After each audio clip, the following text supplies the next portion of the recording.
O disco de vinil é uma mídia de reprodução musical que nasceu na década de 40 e que até hoje mantém um público consumidor.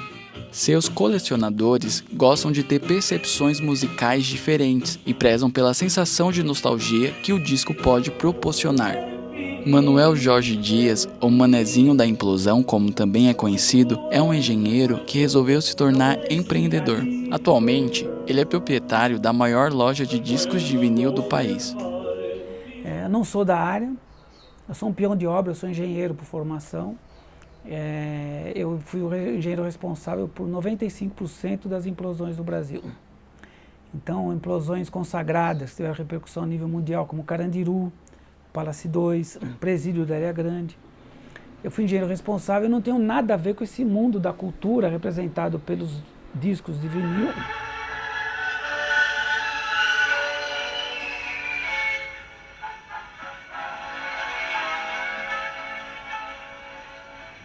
Tudo isso nasceu de uma loja fracassada de roupas femininas. No ano 2000 eu montei uma loja com uma sobrinha minha e a loja foi um fracasso. De cada 5 pessoas que entravam na loja, 4 eram para roubar e 1 para dar cobertura. E eu tive uma ideia de jirico na época de trocar essas roupas por livros. E no primeiro mês entrou 30 mil livros. Depois as pessoas começaram a trazer os discos de vinil nesse sistema de escambo, nessa troca, que criou um frisson no bairro principalmente, mas na cidade também. E uma loja que tinha 300 metros quadrados, acabei tendo que arrumar uma outra com 1.000 metros quadrados e uma outra e o casarão. E eu fiquei praticamente 15 anos comprando discos de vinil. Colecionar discos de vinil é possuir um verdadeiro acervo de obras de arte. O tamanho do disco permite mostrar com maior facilidade os detalhes da capa de um álbum. Além da rica produção visual, o disco de vinil possui a capacidade de resgatar a memória de um artista. É o que acredita Iveson Cardoso, DJ e pesquisador musical. O disco é pra que chorar? Olha o que ela diz na capa. Pra que chorar? Vamos festejar, vamos se dançar, vamos se divertir. A capa tem essa coisa de trazer a alegria, trazer a festa, a roda, o movimento. Olha a Beth Carvalho com o pé no chão. Ela tá no meio da roda de samba, poxa. Então as capas tinham movimento, elas tinham uma história pra contar. Hoje em dia não tem mais isso. A capa do CD parece capa de Instagram. Só o sorriso, aquele sorriso, eu digo, tá, mas cadê o contexto? Aqui, ó. As capas tinham movimento, tinham mais cores, tinham mais exuberância. Hoje em dia não tem mais isso. Acabou. E isso era uma coisa ditada pela regra das capas de cantoras de samba. Você pega capas da Clara Nunes, ela tinha movimento. Não tem mais. Acabou. Trilha de novela, antigamente elas tinham história para contar. A capa do disco tinha a ver com a trama, tinha a ver com a história. Hoje em dia parece capa da revista Vogue.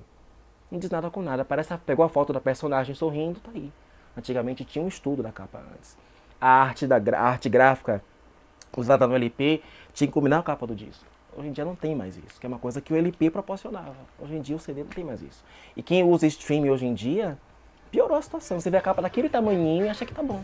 O streaming é bom por uma questão de mobilidade, mas quem quer ir mais a fundo na informação, o streaming não te dá isso. É uma coisa que o vinil te traz porque tem um encarte com as letras. Eu, como pesquisador musical, eu gosto de pegar a ficha técnica e ler a história do disco. Quem tocou guitarra? Quem tocou violão? Gravou em que estúdio? Você com o disco é capaz de trazer de volta a memória desse artista. Tem uma história de uma mulher, o nome dela é Infância, tá? Ela era filha única de um português, um homem de uma postura muito conservadora, e ela namorava um cara da Jovem Guarda. Tá? Imagina que em 1967, na época da ditadura, uma filha única, namorar um cara da Jovem Guarda e filha de um pai conservador, naturalmente esse pai proibiu o namoro. Tá? E diante dessa proibição, o cantor, quando se dirigia ao público, né, ele sempre manifestava nos programas, né, nos shows, ele sempre mandava um grande beijo para a infância dela. Eu gostaria de mandar um grande beijo para a minha infância. Tá certo? E na verdade era uma mensagem, né, que estava mandando para ela. Ela acabou casando com outro cara e quando morreu, os filhos procuraram orientá-la, estimulá-la a procurar essas raízes da Jovem Guarda, né? E o cantor já tinha morrido também, mas ela veio, deu esse depoimento, levou um monte de disco que ela não encontrava em lugar nenhum, e aqui o espaço, a quantidade de tamanho, ela acabou encontrando. A maior dificuldade para um colecionador de vinil é você não localizar discos que não tem reedição. Sem reedição a gente não tem mais acesso ao disco, né? Digamos que ele foi prensado nos anos 80 e tem uma tiragem limitada daquele disco. Se a busca por aquele disco é muita, numa cidade como São Paulo, eu, chegando agora atrás daquele disco, tenho dificuldade de localizar porque não tem muitas unidades disponíveis no mercado. Então a dificuldade que eu tenho é justamente pela falta da reedição daquele disco. A maior dificuldade para os empreendedores, especificamente nesse ramo, atualmente, é encontrar material. Tá? Para nós tem representado uma dificuldade menor, porque o Casarão acabou se tornando muito conhecido, tem muito espaço na mídia, e as pessoas acabam nos procurando mais do que outras lojas que têm menos penetração no mercado. O que eu mais gosto da volta do LP é que a música hoje, ela tem uma atenção muito maior do que pelo celular. Você hoje pega um disco, senta para ouvir o disco, como tem que ser, o lado A, o lado B, sem pular como era. Hoje em dia a gente quer ouvir a primeira faixa, que é a 15ª faixa, e as músicas, dentro de um disco, ele tem uma relação entre elas. Ela tem um porquê, porque se é a 2ª faixa, porque se é a 3ª faixa, porque se é a 4ª e porque se é a 5ª. Então o vinil, ele readaptou a maneira que a gente ouvia a música e esqueceu. Entende? Você vê o LP e sabe que pelo rótulo, pela bolacha, que isso aqui é uma marca da gravadora, a RCA Victor.